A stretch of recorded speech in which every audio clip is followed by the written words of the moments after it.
سلام جان دلم، خوبی؟ کجا را نگاه می‌کنی؟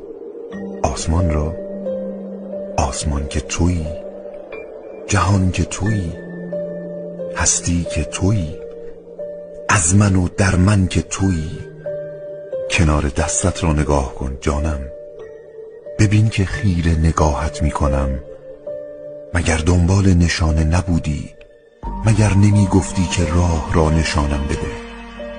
این هم نشانه. نگران چه هستی؟ کدام شب روز نشد؟ کدام زمستانی بود که بهار نشد؟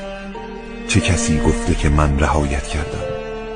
کدام مادر فرزندش را رها می کند که من خدا تنها عشقم که تو هستی را رها کنم؟